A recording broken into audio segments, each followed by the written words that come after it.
ने भ्रिकुटी तानी थी, बूढ़े भारत में भी आई फिर से नई जवानी थी। गुमी हुई आजादी की कीमत सबने पहचानी थी।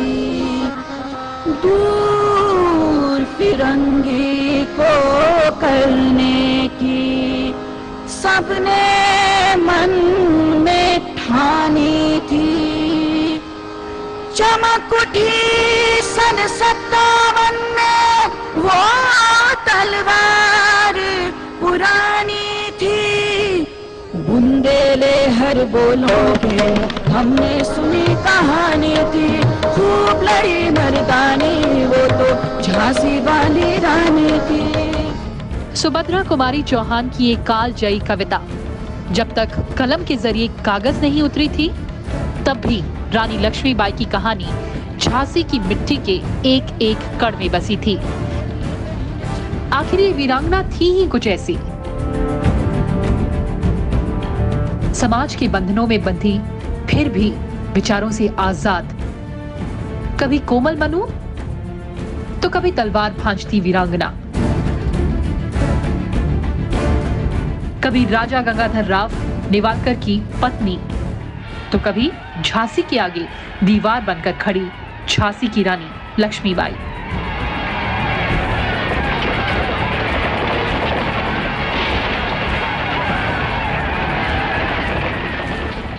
बलिदानों की धरती भारत में ऐसे ऐसे वीरों ने जन्म लिया जिन्होंने अपने रक्त से देश प्रेम की अमिट गाथाएं लिखी।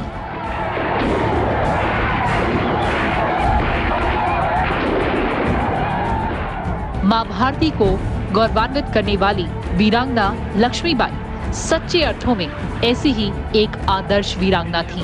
भारत को अंग्रेजों की दास्तां से मुक्त कराने के लिए 1857 में बड़ा प्रयास हुआ।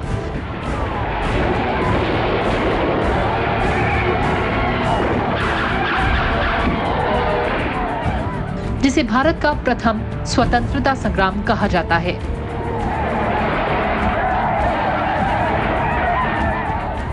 इसमें प्राणों की आहुति देने वाले योद्धाओं में वीरांगना महारानी लक्ष्मीबाई का नाम सबसे ऊपर माना जाता है। अंग्रेजों की शक्ति का सामना करने के लिए उन्होंने नए सिरे से सेना का संगठन किया और सुदृढ़ मोर्चाबंदी कर अपने सैन्य कौशल का परिचय दिया।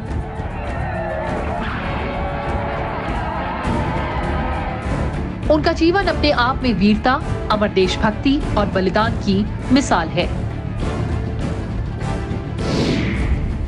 रानी लक्ष्मीबाई का जन्म 19 नवंबर 1835 को वाराणसी के 80 घाट में हुआ था।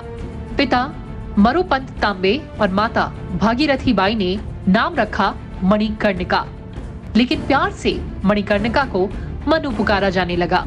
मनु अभी 4-5 साल की ही थी कि मां का साया उनके सर से उठ गया। पिता मोरोपंत तांबे साधारण ब्राह्मण और अंतिम पेशवा बाजीराव द्वितीय के सेवक थे। मां की मृत्यु के बाद मनु पिता के साथ बिठूर आ गई। यहीं पर उन्होंने मल विद्या, घुड़सवारी और शस्त्र विद्या सीखी। चूंकि घर में मनु की देखभाल के लिए कोई नहीं था, इसलिए पिता मोरोपंत मनु को अपने साथ बाजीराव के दरबार में ले जाते थे, जहां चंचल और सुंदर मनु ने सबका मन मोह लिया था। पेशवा बाजीराव के बच्चों को पढ़ाने के लिए शिक्षक आते थे। मनु भी उन्हीं बच्चों के साथ पढ़ने लगी। 7 साल की उम्र में ही उन्होंने घुड़सवारी सीखी। अस्त्र शस्त्र चलाना और घुड़सवारी करना मनु के प्रिय खेल थे।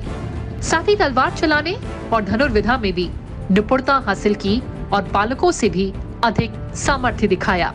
इस तरह कम उम्र में ही मनु अस्त्र शस्त्र चलाने में पारंगत हो गई।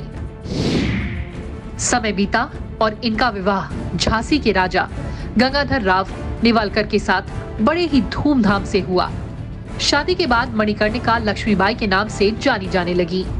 इस तरह काशी की कन्या मनु झांसी की रानी लक्ष्मीबाई बन गई। रानी बनकर लक्ष्मीबाई को पर्दे में रहना पड़ता था। स्वच्छंद विचारों वाली रानी को ये रास नहीं आया। उन्होंने किले के अंदर ही एक व्यायामशाला बनवाई और शस्त्र चलाने और घुड़सवारी के लिए आवश्यक प्रबंध किए। उन्होंने स्त्रियों की एक सेना भी तैयार की। राजा गंगाधर राव अपनी पत्नी की योग्यता से बहुत प्रसन्न थे। सन 1851 में रानी लक्ष्मीबाई ने एक पुत्र को जन्म दिया। संपूर्ण झांसी आनंदित हो उठा और उत्सव मनाया गया, लेकिन ये खुशी अल्पकालिक ही थी।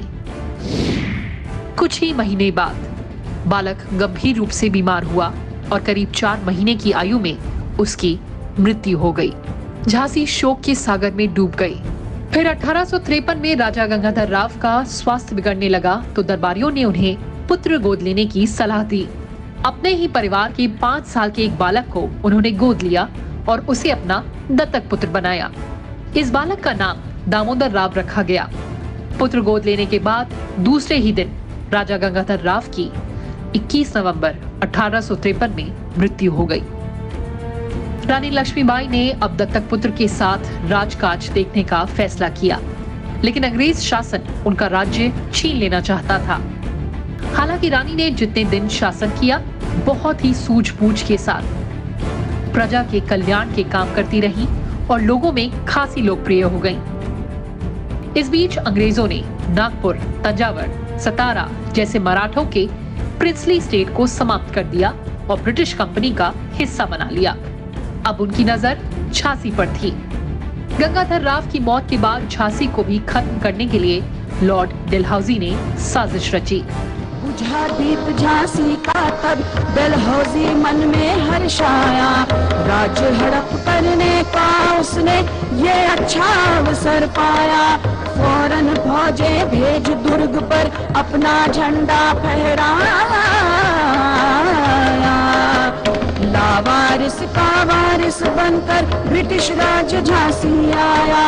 अश्रुपूर्ण रानी ने देखा, अश्रुपूर्ण रानी ने देखा झांसी हुई बिरानी थी। बुंदेले हर बोलों के हमने सुनी कहानी थी। खूब लड़ी मर्दानी वो तो झांसी वाली रानी थी।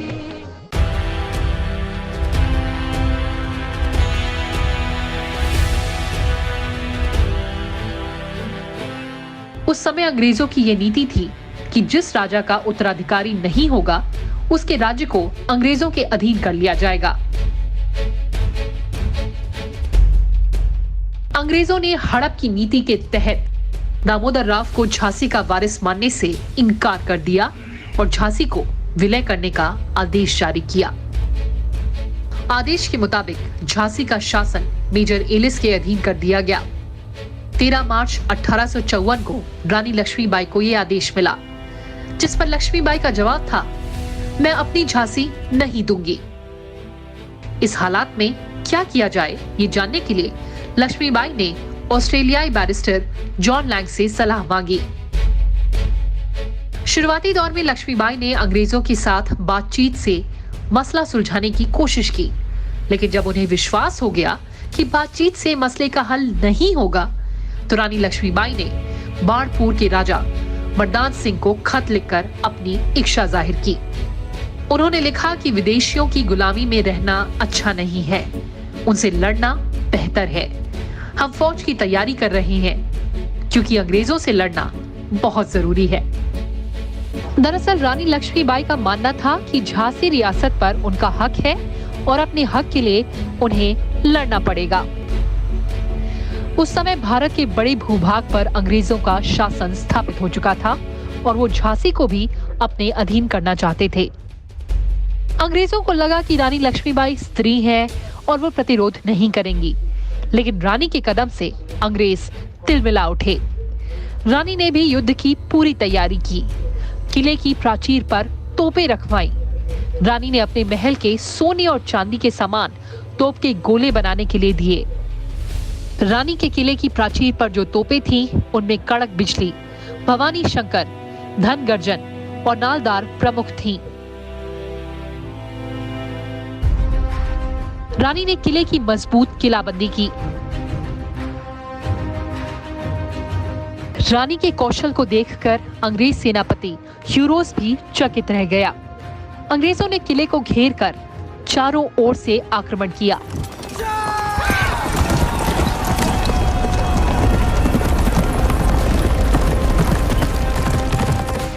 अंग्रेज 8 दिनों तक किले पर गोले बरसाते रहे, लेकिन किला जीत ना सके। अंग्रेज सेनापति ह्यूरोस को लगा कि सैन्य बल से किला जीतना संभव नहीं है, इसलिए उसने कूटनीति का इस्तेमाल किया और झांसी के ही एक विश्वासघाती सरदार को मिला लिया, जिसने किले का दक्षिणी द्वार खोल दिया। फिरंगी सेना किले में घुस गई और लूटपाट हिंसा करने लगी। घोड़े पर सवार दाहिने हाथ में नंगी तलवार लिए, पीठ पर पुत्र को बांधे हुए रानी ने रणचंडी का रूप धारण कर लिया और शत्रु दल का संहार करने लगी।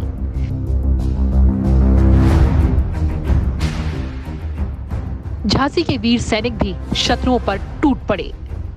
जय भवानी और हर हर महादेव के उद्घोष से रणभूमि गूंज उठी।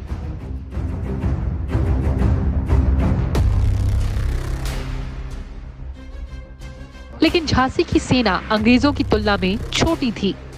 रानी अंग्रेजों से घिर गई और कुछ विश्वास पात्रों की सलाह पर रानी कालपी की ओर बढ़ चली।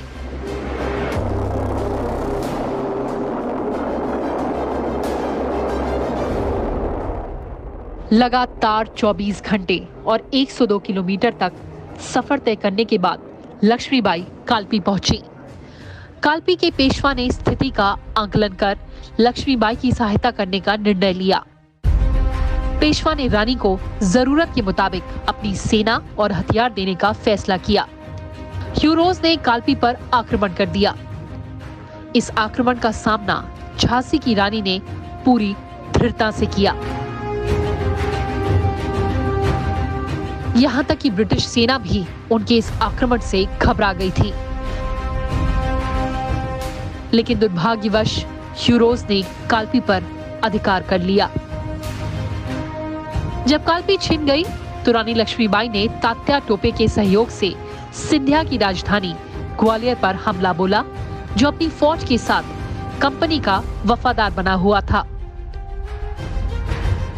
लक्ष्मीबाई ने युद्ध कर सिंधिया की सेना को हरा दिया। रानी लक्ष्मीबाई और उनके सहयोगियों ने नाना साहब को पेशवा घोषित कर दिया और महाराष्ट्र की तरफ से धावा बोलने का मंसूबा बांधा, ताकि मराठों में भी विद्रोह की ज्वाला फैल सके। ह्यूरोस और उसकी फौज ने रानी लक्ष्मीबाई के विजय रथ को रोकने के लिए जी तोड़ कोशिश की और ग्वालियर पर फिर से कब्जा कर लिया। अंग्रेज सेना ने मुरार कोटा की 2 लड़ाइयों में भी रानी की सेना को पराजित किया। अंग्रेज सेना संपूर्ण शक्ति से रानी का पीछा करती रही और आखिरकार वो दिन भी आ गया जब ग्वालियर में 18 जून 1858 को आखिरी बार अंग्रेजों और रानी लक्ष्मीबाई का सामना हुआ। रानी लक्ष्मीबाई ने इस युद्ध में वीरता का परिचय दिया।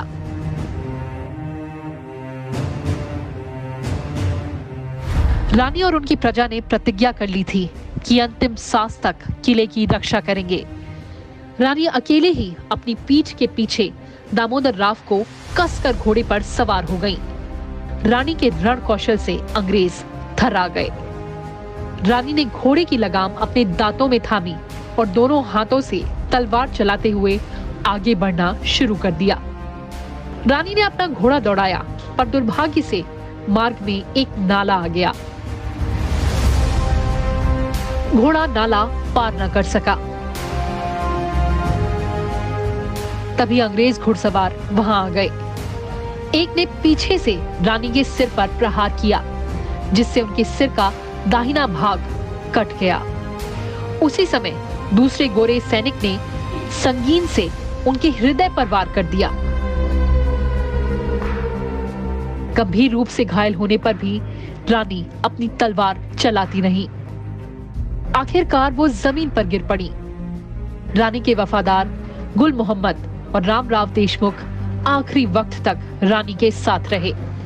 उन्होंने रानी के रक्त रंजित शरीर को नजदीक ही बाबा गंगादास की कुटिया में पहुंचाया, जहां इस वीरांगना ने मां भारती के चरणों में अपने प्राणों को अर्पण कर दिया। घायल होकर गिरी सिंघनी, उसे वीर गति पानी थी। बुंदेले हर बोलो के मुंह हमने सुनी कहानी थी। खूब लड़ी मर्दानी, वो तो झांसी वाली रानी थी। रानी गई सिधार चिता, अब उसकी दिव्य सवारी थी। मिला तेज से तेज, तेज की वो सच्ची अधिकारी थी।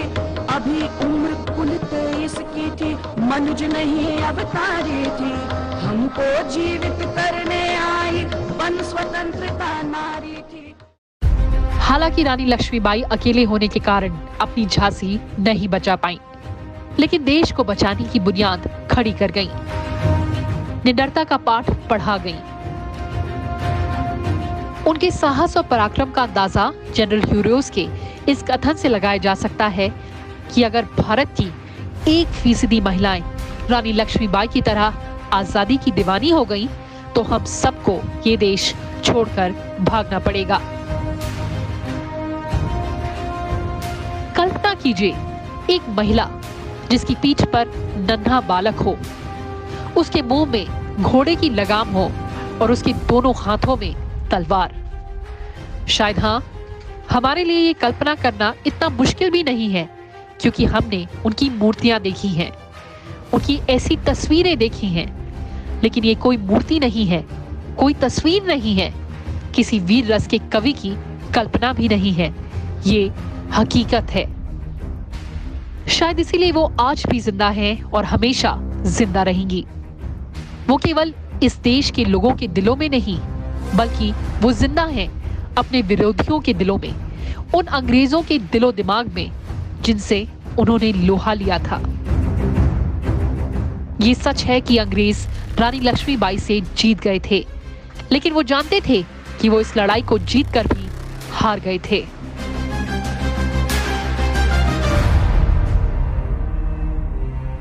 रानी गई सिधार चिता, अब उसकी दिव्य सवारी थी।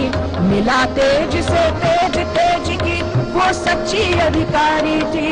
अभी उम्र कुल 23 की थी, मनुज नहीं अवतारी थी। हमको जीवित करने आई, बन स्वतंत्रता नारी थी। दिखा गई पथ, सिखा गई वो हमको जो सीख सिखानी थी। बुंदेले हर बोलोगे हमने सुनी कहानी थी। खूब लड़ी मर्दानी, वो तो झांसी वाली रानी थी। सुभद्रा कुमारी चौहान की उनके जीवन पर लिखी कविता से अच्छी शौर्य गाथा इस वीरांगना की हो ही नहीं सकती। उनकी कविता की ये अंतिम पंक्तियां रानी लक्ष्मीबाई के बलिदान को सच्ची श्रद्धांजलि है।